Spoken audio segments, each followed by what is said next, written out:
আসসালামু আলাইকুম রহমতুল্লাহ।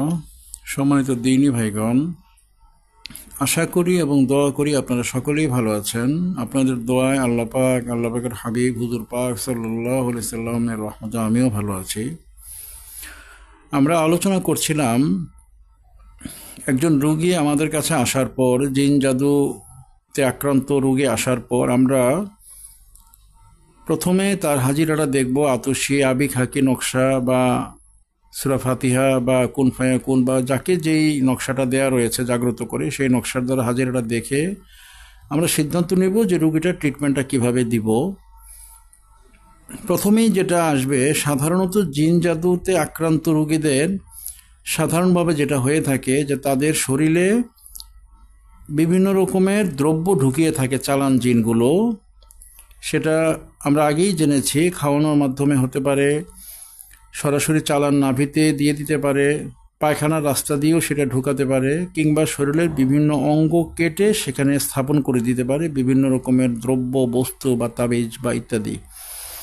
তো সেক্ষেত্রে যখন আমরা এটা বুঝবো যে রোগীর পেটের মধ্যে কোনো দ্রব্য রয়েছে, আমরা জলবে সেহেরের যে বিষয়টা রয়েছে, সূরা ইউনূসের ৮০, ৮১, ৮২ নম্বরের আয়াতের আমেল হলে জলবে সেহেরের মাধ্যমে, বমির মাধ্যমে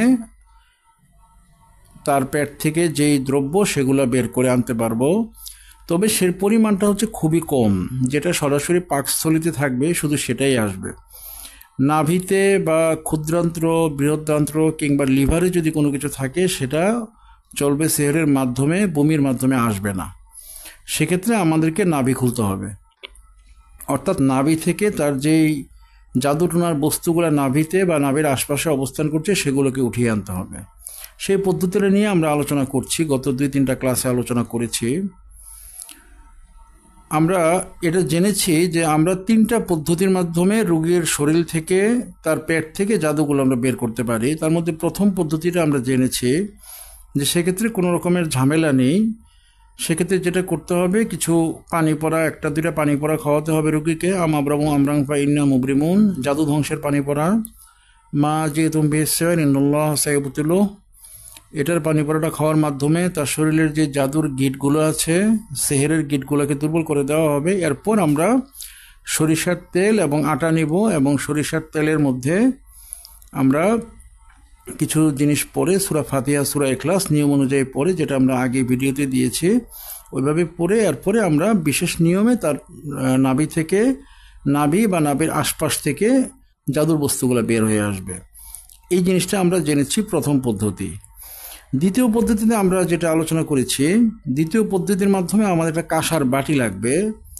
যেই কাঁসার বাটিটা দিয়ে আমরা আল্লাহুস সামাদ ৪১ বার পড়তে হবে। তার আগে কিভাবে করতে হবে নিয়মটা দেয়া আছে, আমি আগে একটা ভিডিওতে আলোচনা করেছি, আপনারা দেখে নেবেন। সব আলোচনা ভেঙে করতে গেলে ভিডিওগুলো লম্বা হয়ে যাবে। তো কাঁসার বাটিটার মধ্যে আপনার আল্লাহুস সামাদ পড়তে হবে, সূরা ফাতিহা, আয়াতুল কুরসি পড়তে হবে। এরপরে সেই বাটিটা রোগীর শরীরে জোরে করে লাগিয়ে দিলে, পিঠ বরাবর লাগিয়ে দিলে বাটিটা, কাঁসার বাটিটা লেগে যাবে। শরীরের ভিতর থেকে তার যেই জিন জাদুগুলো যে অবস্থায় আছে, এগুলো উলট পালট হয়ে যাবে। কিছু জিন পুড়ে যাবে, কিছু জাদু নষ্ট হয়ে যাবে, জাদুর খাদেমগুলা কিছু পুড়ে যাবে, কিছু জাদুর খাদেম জাদুর বস্তুটাকে ছেড়ে সরে যাবে। অর্থাৎ চালানের মাধ্যমে যে জাদুর বস্তুগুলো সেট করা হয় শরীরের প্রত্যেকটার মধ্যে খাদেম দিয়ে রাখা হয়, যে খাদেমগুলো ওই জাদুটাকে আটকিয়ে রাখে। কিংবা জিন থাকে, যে জিনগুলো ওই জাদুটার মধ্যে অবস্থান করে। অর্থাৎ বিভিন্নভাবে জাদুর দ্রব্যটা শরীরের মধ্যে থাকে। যাদের আপনাদের কাশ খোলা আছে, আপনারা এগুলো অনেকটাই জানেন, তাদেরকে বলার প্রয়োজন হবে না। যারা কাশ খোলা নেই যাদের, তারা মূলত ব্যাপারগুলো বুঝেন না। তারা হয়তো এটা তাদের জ্ঞানটা অতটুকুই যে জাদুর বস্তুটা ভিতরে আছে, বের করতে হবে। আসলে ওই বস্তুটা স্বাভাবিকভাবে বের হয়ে আসবে না। কোনো জাদুর বস্তুটাকে এমনভাবে মন্ত্রপুত করা হয়েছে, ওইটা গোস্তের সাথে লেগে থাকবে চুম্বকের মতো। কোনোটার মধ্যে জাদুর খাদেম এমনভাবে সেট করা হয়েছে, সে ওই জাদুর বস্তুর মাঝে অবস্থান করবে। বিধায় আপনি ওইখানে সরিষা পড়া, আটা পড়া দেন না কেন, বা কাঁসার বাটি চালান দেন না কেন, ওইখান থেকে জাদুর খাদেমটা ওইটাকে বেঁধে রাখবে।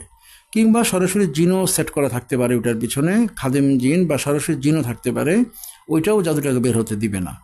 তো এই কাঁসার বাটির দ্বিতীয় পদ্ধতির মাঝে যেটা হবে, যে কাঁসার বাটিটা যখন পিঠে লাগাবেন, আল্লাহুস সামাদ অ্যাকচুয়ালি পড়তে হবে, যেটা আমি আলোচনা করেছি। এটা যখন পিঠে লাগাবেন তখন এই ভিতরে যে জাদুগুলো রয়েছে এগুলো উলটপালট হয়ে যাবে। যদি রোগীর শরীরে যদি কোনো বিষ ব্যথা থেকে থাকে, এই বিষ ব্যথাও উপশম হয়ে যাবে এই কাঁসার বাটির এই কাজটা করার কারণে। এক তো আপনার ভিতরে জাদুর খাদেম, চালান, জিন বা জাদুগুলো উলটপালট হয়েই যাবে, পাশাপাশি বিষ ব্যথা থাকলেও বিষ ব্যথাগুলো কেন হয়ে থাকে এটার কারণটা আমি একসময় বলবো, তখন আপনারা বুঝবেন যে মূলত এগুলোর সাথে জাদুর খাদেমটা কতটা জড়িত। তো বিষ ব্যথাগুলোও কমে যাবে, রোগীটা এমনিতেই সুস্থতার দিকে যাবে।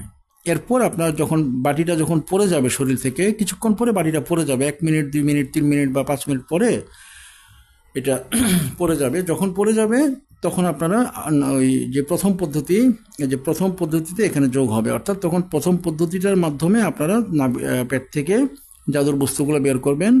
এটার মাধ্যমে যখন আপনারা বের করবেন তখন অধিকতর বস্তু রোগীর পেট থেকে বের হবে, কারণ তখন জাদুর খাদেম বা চালান জিন বা যেই জিনগুলো সেট করা আছে জাদুটার পিছনে, সেই জিনগুলো ওইভাবে অত শক্তভাবে ক্রিয়া করতে পারবে না, যার দরুন যখন আপনি সূরা ফাতিহা এবং আয়াতুল কুরসির মুয়াক্কেল ঢুকিয়ে দিবেন সরিষার তেল পড়া, তখন ওনারা খুব সহজেই জাদুর বস্তুগুলো ওই আটার মধ্যে উঠে নিয়ে আসতে পারবে।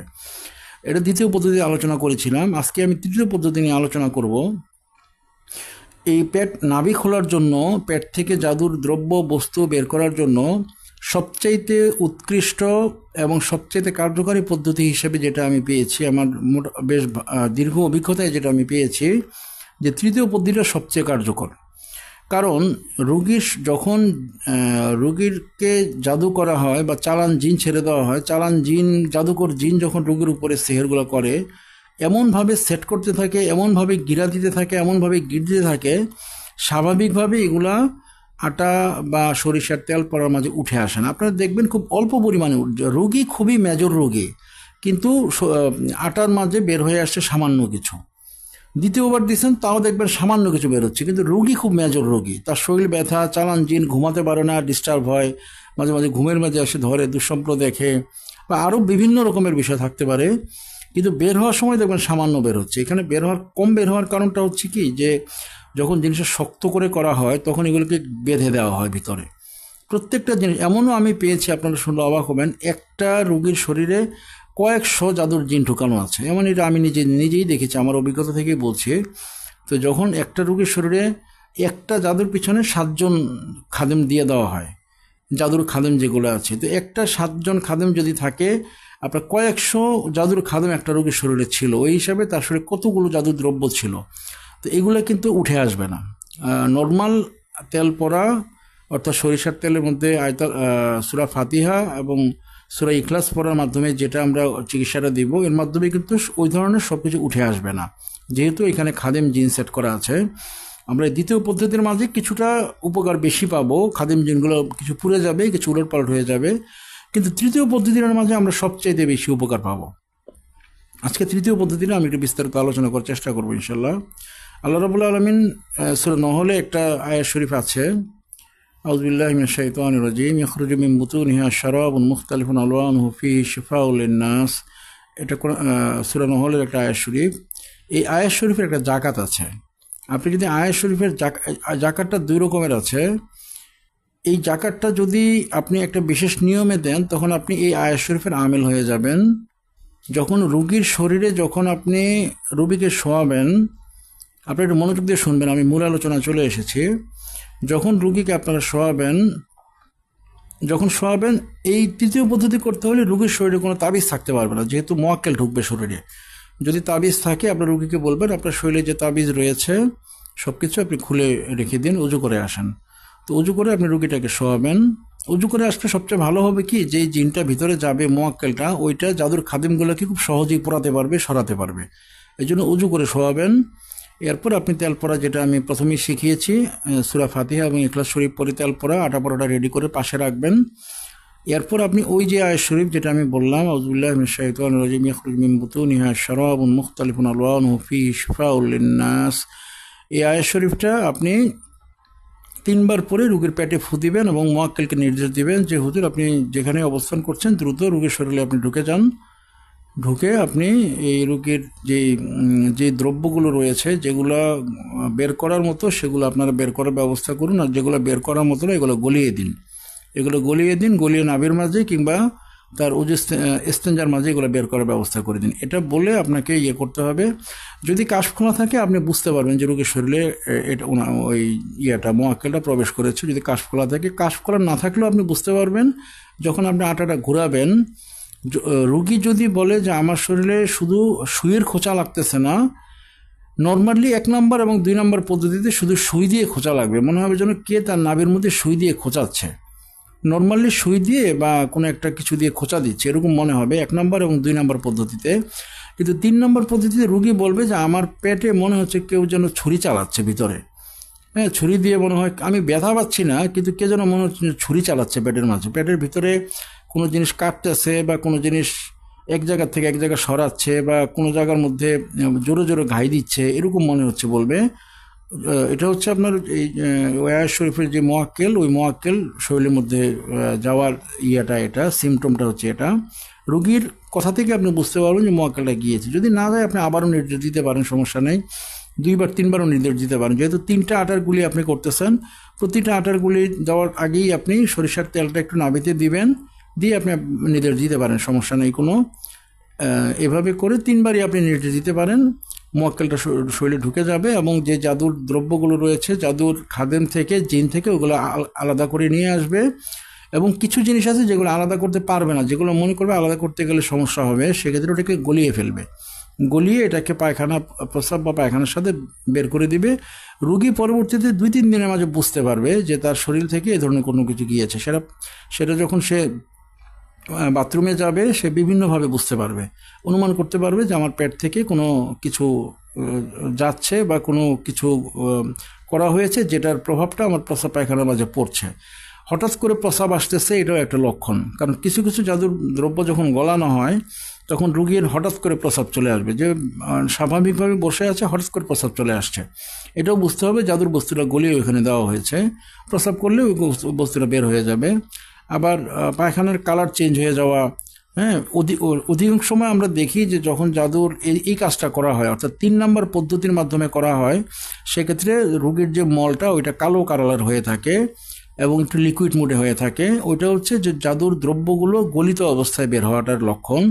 তো আপনার রোগীকে এগুলো বলে দিবেন যে এখানে ভয়ের কিছু নেই, আপনার কিছু জিনিস বের হবে, আপনি করবেন, এই খেয়াল করবেন। যদি কোনো শক্ত জিনিস বের হয় সেটাও বের হতে পারে, শক্ত বের হতে পারে। আবার রুগীকে বের হওয়ার সময় কষ্ট দিতে পারে, কষ্ট হতে পারে রুগীর, এমন কিছু জিনিসও বের হতে পারে। যেহেতু এটা মোয়াক্কেল ভিতরে গিয়ে ওইটা আলগা করেছে, ওইটা প্রস্রাব পায়খানার সাথে বের হবে, এখানে একটু কষ্ট হতে পারে রুগীর, আপনার রুগীকে বলে দিবেন। আর সাথে আপনার বিভিন্ন রকমের পানি পড়া দিয়ে দিবেন, যে পানি পড়াগুলো আমি আপনাদেরকে সাজেশন দিয়ে থাকি।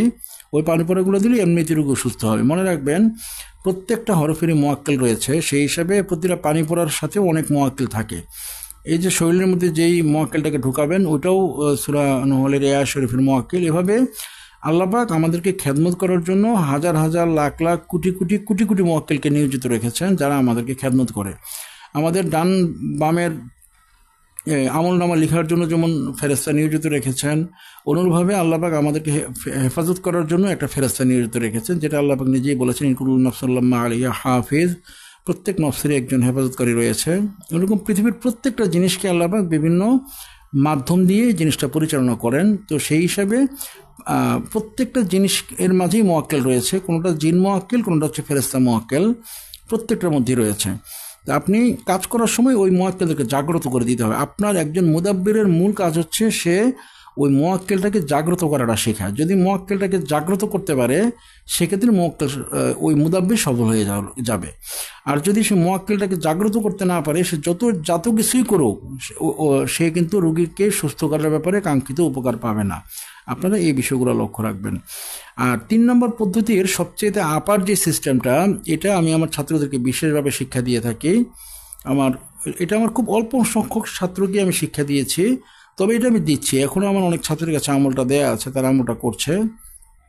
ওইটা হচ্ছে সূরা নহলের ওই আয়াত শরীফে সরাসরি আপনার জিনটাকে হাসিল করা। ওই আয়াত শরীফের একজন মোয়াক্কেল রয়েছে, উনি হচ্ছেন জিন মোয়াক্কেল।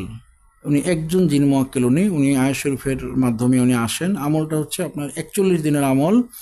41 দিন থেকে 45 দিন পর্যন্ত লাগে। 41 দিনের মাঝেই উনি সামনে চলে আসেন। কখনো কখনো 42, 43, 44, 45 পর্যন্ত আমি দেখেছি, 45 দিন লাগতেও আমি দেখেছি। নর্মালি আমলটা বইয়ে আছে, এটা 41 দিন হিসাবে বলা আছে। তো যাই হোক, ওইটা একটা বিশেষ নিয়মে ওটা 41 দিন পড়তে হয়। তো পড়ার পরে আপনার ওই আয়াত শরীফের যিনি মুয়াক্কেল আছেন উনি সামনে আসেন। উনি বেশ ভয়ঙ্কর আকৃতিতে আসেন। এই আমলটা এই জন্য সবাইকে আমি একটু কম দিই। উনি যে আকৃতিতে আসেন এই আকৃতিটা আসলে আমরা অভ্যস্ত না। আমরা সাধারণত যারা জিন সাধন এর ব্যাপারে আমি যাদেরকে পরামর্শ দিই বা আমি নিজেও যে সাধনগুলো করেছি ওগুলির মাঝে সাধারণত জিনগুলো আসে হচ্ছে সাপের আকৃতিতে আসে, ইঁদুরের আকৃতিতে আসে, বা কোনো ভয়ঙ্কর আকৃতিতে আসে, হাতে বিশাল লম্বা তলোয়ার থাকে, হ্যাঁ, এই টাইপের আকৃতিতে আসে, বাঘের আকৃতিতে আসে। অর্থাৎ এই ধরনের আকৃতিতে আসে যেগুলির সাথে আমরা পরিচিত, যে প্রাণীগুলির সাথে পরিচিত। কিন্তু এই মুয়াক্কেলটা যে আকৃতিতে আসে এই আকৃতিটার সাথে আমরা কেউ পরিচিত না। এটা জিন্নাতের দেশের অনেক ব্যাপার আছে যেগুলো আসলে আমরা জানি না। জিন্নাতের দেশের মধ্যে অনেক প্রাণী আছে যেগুলো সম্পর্কেও আমরা জানি না। আসলে বেহেশতে যেমন অনেক প্রাণী আছে যেগুলো সম্পর্কে আমরা জানি না। দুজকেও আমাদেরকে শাস্তি দেওয়ার জন্য, যারা গুনাহগার তাদের শাস্তি দেওয়ার জন্য অনেক প্রাণী আছে যেগুলো সম্পর্কে আল্লাহ পাক আমাদেরকে জানাননি। এরকম অনেক প্রাণী আছে সোজা কথা, যেগুলো সম্পর্কে আমাদেরকে আল্লাহ পাক আল্লাহর হাবিব আমাদেরকে জানাননি, প্রয়োজন মনে করেননি, বিধায় জানাননি। যতটুকু প্রয়োজন মনে করেছেন ওনারা ততটুকু আমাদেরকে জানিয়ে দিয়েছেন। তো এই আমলটার ক্ষেত্রে যে প্রাণীটা আসে এই প্রাণীটার সাথে আমরা আসলে পরিচিত না, একেবারেই পরিচিত না। আমরা যারা খুব বড় ধরনের কাশধারী ব্যক্তি তারাই শুধুমাত্র এগুলির সাথে পরিচিত, নর্মালি কেউ পরিচিত না। বিধায় আমলটা আমি কয়েকজনকে দিয়েছি, আমার কয়েকজন ছাত্র এটা হাসিলও করেছেন। কিন্তু এটা বিষয়টা একটু ভয়ঙ্কর, মানে তুলনামূলক বেশি ভয়ঙ্কর। এজন্য আমলটা আমি খুব কম দিই। আপনারা যদি কেউ করতে চান এটা করতে পারেন, আমি এজাজত দিব, আমি শিখিয়েও দিব, বুঝিয়েও দিব, সমস্যা নাই। কিন্তু এটার মাধ্যমে যে আকৃতিটা আসে এটা একটু ভয়ঙ্কর। এটা এই 41 থেকে 45 দিনের মধ্যে উনি আসবে। এসে আপনাকে প্রথমে বেশ ভালো রকমের ভয় দেখাবে। আপনাকে হয়তো আসন থেকে উঠিয়েও ফেলতে পারে, বলা যায় না। আসন থেকে উঠিয়ে হয়তো কোনো নদীর উপরে নিয়ে যেতে পারে, এটাও হতে পারে। বিষয়টা একটু ভয়ঙ্কর। তবে এটা হাসিল করলে আপনার সুবিধাটাও আমি বলে দিচ্ছি। যদি কারো এই মুয়াক্কেলটা হাসিল করা থাকে সেক্ষেত্রে রোগীর শরীর থেকে দ্রব্য সে 100-র মধ্যে 100ই বের করতে পারবে। অর্থাৎ আপনি কাশফের মাধ্যমে দেখলেন যে রোগীর এমন একটা বিষয় আছে যেটা জলবে সেহরের মাধ্যমে মুখ দিয়েও আসবে না, আবার যেটা নাভি দিয়ে বের করলেও নাভি দিয়ে বের হবে না, যেটা পায়খানার রাস্তা দিয়ে ঢুকিয়েছে এমনভাবে, যেটা পায়খানার রাস্তা দিয়ে এমন জায়গায় নিয়ে সেট করে এসেছে যেখান থেকে সাধারণভাবে আমাদের পায়খানার ব্যাগটা ওইখান থেকে আসে না, বিধায় ওইখান থেকে ওই জিনিসটা বের হওয়ারও সুযোগ নেই।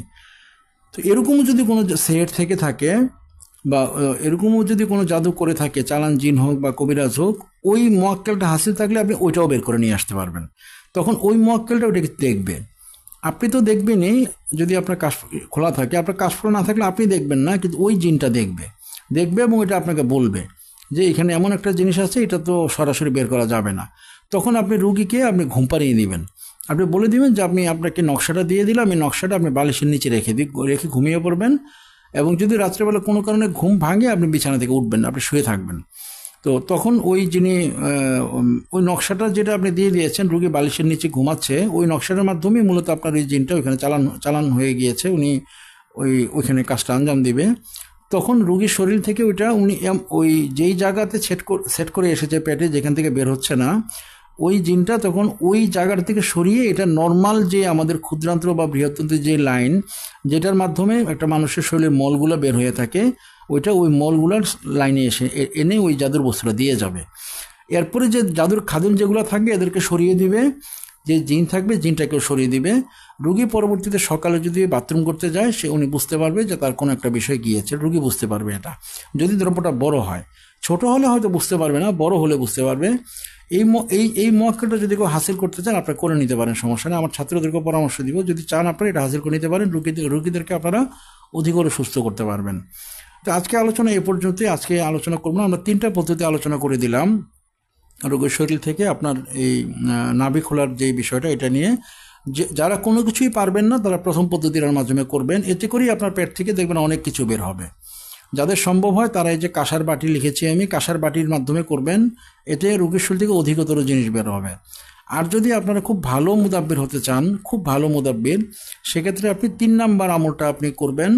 এক্ষেত্রে আশা করা যায় যে রুগীটার এই শারীরিক দ্রব্যের দিক থেকে 100% সুস্থ হবে। এরপরে অন্য যে বিষয়গুলো থাকবে, কবরে আছে, চালান জিন আছে, বাড়িতে জাদুপুতে আছে, তাবিজ গাড়া আছে, এগুলো উঠাইতে হবে। কিন্তু শারীরিকভাবে আশা করা যায় যে আল্লাহ পাক আল্লাহর হাবিব যদি মাফ করেন রোগীকে, আশা করা যায় রোগীটা পুরোপুরি সুস্থ হয়ে যাবে শরীরের দিক থেকে। এরপরে বাকিগুলো আপনি নিয়ম অনুযায়ী উঠিয়ে নিয়ে আসবেন। তো আজকে আলোচনা এই পর্যন্তই। আপনারা সকলে আমার জন্য দোয়া করবেন, আমার জন্য বিশেষভাবে দোয়া করবেন। আমি একটু অসুস্থ, গরমের কারণে অসুস্থ, তাছাড়া অনেক রুগী দেখতে হয়, রুগী দেখার কারণে সারাদিন আমি বসে থাকি, আমার ডায়াবেটিকেরও ঝামেলা হয়ে গিয়েছে। আপনারা সকলে আমার জন্য একটু একটু দোয়া করবেন, বেশি দোয়া করবেন। আমি আপনাদের সকলের জন্য দোয়া করি। আল্লাহ পাক আল্লাহর হাবিব হুজুর পাক সাল্লাল্লাহু আলাইহি সাল্লাম আমাদের সকলকে যেন কবুল করেন, মানুষের খেদমত করার তৌফিক দান করেন, আমাদেরকে প্রত্যেককে যেন অনেক ভালো ভালো মুদাব্বির হিসাবে আল্লাহ পাক কবুল করে নেন। আসসালামু আলাইকুম ওয়া রাহমাতুল্লাহি ওয়া বারাকাতুহু।